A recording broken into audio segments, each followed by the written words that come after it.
Hi good morning. CSIR net 2022 इस exam का wait हम लोग बहुत टाइम से कर रहे थे। 2021 में इस एग्ज़ाम को होना था लेकिन हो रहा है 2022 में। चलिए इस एग्ज़ाम की तैयारी में हम कुछ क्वेश्चन को समझते हैं एक अलग तरीके से। क्वेश्चन है हमारे सामने कि the life time of a peptide bond in protein is very large, लगभग 1000 ईयर के आसपास। यानी कि पेप्टाइड बॉन्ड काफ़ी स्टेबल होते हैं। Which statement below is incorrect with respect to the stability of peptide bond? अब नीचे दिए हुए ऑप्शंस जो हैं इनमें से कुछ स्टेटमेंट के लिए ट्रू हैं और कोई एक फॉल्स भी है। ऑप्शन है आपका पहला वाला, the free energy of hydrolysis is negative. दूसरा ऑप्शन है free energy of hydrolysis is positive and large. तीसरा है the energy barrier to be cross to go to the hydrolyse state is large. और last option है peptide bond can be hydrolysed by protease. तो देखिए question को solve करने के दो तरीके होते हैं। एक तरीका है सिंपल तरीका, लेकिन एक लिमिटेशन भी है, इंफॉर्मेशन बहुत कम निकल के आएगी क्वेश्चन को सॉल्व करते हुए। जैसे कि अगर हम सिंपल तरीके से जाएं तो पहला ऑप्शन कह रहा है कि डेल्टा जी नेगेटिव होने वाला है इस कहानी में। दूसरा ऑप्शन कह रहा है कि डेल्टा जी की वैल्यू जो है वो पॉजिटिव है। और तीसरा ऑप्शन बोल रहा है कि डेल्टा जी डबल डेकर की वैल्यू पॉजिटिव में है। और फिर लास्ट बोल रहा है कि प्रोटीएज एंजाइम पेप्टाइड बॉन्ड को हाइड्रोलाइज कर सकते हैं। तो अगर मैं सिंपल ट्रू फॉल्स की बात करूं एज पर the information given in the textbook, तो भाई पहला ऑप्शन ट्रू है, दूसरा ऑप्शन फॉल्स है, तीसरा ऑप्शन ट्रू है और चौथा ऑप्शन भी ट्रू है। आंसर मिल गया हमें नंबर 2। लेकिन क्वेश्चन ये है कि इंफॉर्मेशन कितनी हाथ में आई, कितना समझ पाए इस क्वेश्चन को, और क्या अगर कभी ऐसी ही कोई इंफॉर्मेशन आ गई तो क्या आप उसे सॉल्व कर पाओगे। चलिए अब एक दूसरी अप्रोच लेते हैं इस क्वेश्चन को सॉल्व करने की। फेविकोल का मजबूत जोड़, कभी इसको लेकर के आपने एड्स देखे हैं? जैसे एक ये मूंछों वाला एड जो फेविकोल से चिपकाई गई थी और पीढ़ी दर पीढ़ी ये मुझे चिपकी ही रही। इंडिड हम लोग जानते हैं कि सभी चीजें एक बराबर स्टेबिलिटी नहीं दिखाती। कुछ चीजें जल्दी डिग्रेड हो जाती हैं तो कुछ चीजें देर में डिग्रेड होती हैं। अब डायनासोर को ले लीजिए, 250 मिलियन साल पहले डायनासोर एक्सटिंक्ट हो गए, लेकिन आज भी हमें उनकी हड्डियां मिल जाती हैं जिनसे हम उनकी डीएनए के टुकड़े भी आइसोलेट कर लेते हैं।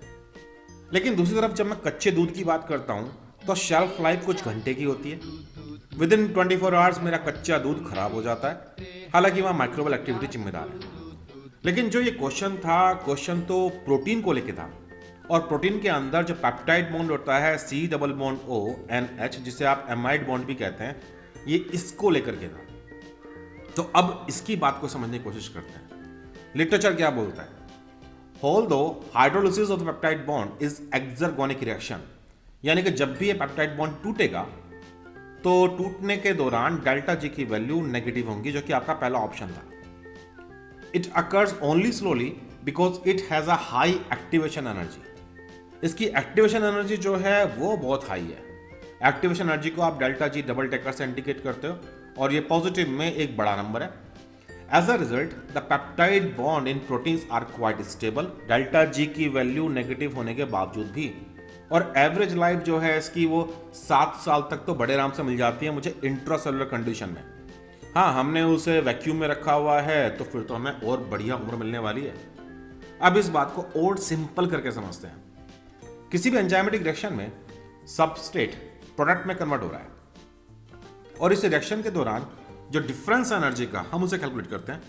हम कहते हैं कि भाई सबस्ट्रेट की एनर्जी है एक पर्टिकुलर लेवल पर, प्रोडक्ट की एनर्जी है दूसरे लेवल पर, और इन दोनों का जो डिफरेंस है इसी को हम बोलते हैं डेल्टा जी। अगर हम फिजियोलॉजिकल एनवायरनमेंट में बात करें से हम डेल्टा जी नॉट डैश भी कहते हैं। याद है ना, हमारा पहला ऑप्शन कह रहा था कि डेल्टा जी की वैल्यू नेगेटिव है क्योंकि पेप्टाइड बॉन्ड टूटने के बाद में रियली में एनर्जी लिबरेट होती है। लेकिन आप भूल रहे हो कि इसमें एक पहाड़ भी है। इस पहाड़ की ऊंचाई मतलब एक्टिवेशन एनर्जी, इसको भी तो पार करना जरूरी है। डेल्टा जी की कैलकुलेशन में कभी एक्टिवेशन एनर्जी कैलकुलेशन में आती नहीं है। इसे हम लोग डेल्टा जी डबल डेकर के रूप में भी जानते हैं, और प्रोटीन के केस में यही वो एनर्जी है जो ज़्यादा होने की वजह से रिएक्शन नहीं हो पाती। अब इस बात को और आसानी समझते हैं। साल्मोन फिश, इसके माइग्रेशन में बड़ी इंटरेस्टिंग स्टोरी है। ये अपस्ट्रीम माइग्रेट करती हैं समुद्र से पहाड़ों की तरफ, और इस दौरान ये काफ़ी सारे झरने भी पार करती हैं। हाँ, झरने की ऊंचाई कितनी है इस पर डिपेंड करेगा कि कितनी साल्मोन फिश वापस अपस्ट्रीम जा पाई। अब अगर ये बात भी ना समझ में आए तो एक तरीका और भी है।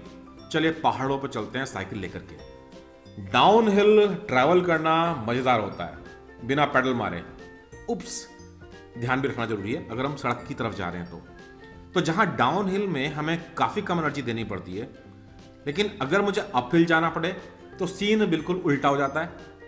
मुझे पहाड़ के ऊपर चढ़ने के लिए बहुत एनर्जी खर्च करनी पड़ेगी और जरूरी नहीं है कि मैं हमेशा कामयाब भी हो जाऊं। तो भाई जो ये एक्टिवेशन एनर्जी का बैरियर है, इससे पार करना बहुत जरूरी था। तो जहां हमने देखा कि free energy of hardnesses is negative, जो कि एक फैक्ट था इस केस में, ये ट्रू था, और एनर्जी बैरियर को क्रॉस जो करना है यानी कि एक्टिवेशन एनर्जी, वो भी काफी बड़ा बैरियर है और इसी को क्रॉस नहीं कर पाती हैं ज्यादा टाइम रिएक्शंस, और इसीलिए पेप्टाइड बॉन्ड स्टेबल भी होता है। हम ये भी जानते थे कि पेप्टाइड बॉन्ड को तोड़ने वाले एंजाइम प्रोटीएज होते हैं, काफी सारे प्रोटीज ये काम करते हैं। तो इसलिए मेरे ये स्टेटमेंट ए, सी और डी ये ट्रू थे। यहां जो गलत था स्टेटमेंट, ये था free energy of hardnesses is positive and large. हमने ग्राफ में भी देखा कि भाई सबस्ट्रेट टू प्रोडक्ट कन्वर्जन में अगर मैं पेप्टाइड बॉन्ड की बात करूं तो डेल्टा जी की वैल्यू नेगेटिव होती है, पॉजिटिव नहीं होती। तो इसलिए ये स्टेटमेंट फॉल्स है। और अब हम देख ही चुके हैं कि भाई एक्टिवेशन एनर्जी एक बड़ा बैरियर है, उसे पार करना आसान नहीं है। तो फिर पेप्टाइड बॉन्ड टूटते कैसे हैं फिर? तो भाई कुछ साइकिलें अप हिल भी चढ़ सकती हैं, बशर्ते कि उनके पास एनर्जेटिकली फेवरेबल मोटर अवेलेबल हो जो उसे ताकत दे सके। तो दो तरीके थे इस क्वेश्चन को समझने के, एक सिंपल और एक कॉम्प्लेक्स। अब ये आपके ऊपर है कि क्या कॉम्प्लेक्स वाकई कॉम्प्लेक्स था, क्योंकि यहां मिलने वाली नॉलेज है जो अल्टीमेटली आपको उस क्वेश्चन का एक्सपर्ट बनाती है। किसने कहा कि एग्जाम में यही क्वेश्चन रखा हुआ आएगा, और किसने ये कहा कि ये वाली जो बात है ये घूम फिर के वापस लौट के नहीं आएगी? तो बस क्वेश्चन सॉल्व करते हुए इन्हीं बातों का हमें ध्यान रखना है कि जब भी आप इन्फॉर्मेशन गैदर करें, क्वेश्चन का करेक्ट आंसर कौन सा है ये नहीं, क्यों है ये इंपॉर्टेंट है। चलिए फिर ऑल द बेस्ट, तैयारी कीजिए अपने एग्जाम की। आई फ्लैग के साथ जुड़ने के लिए आप मुझे व्हाट्सअप कर सकते हैं 9013902981। और सेफ रहिए, खुश रहिए, बाय बाय।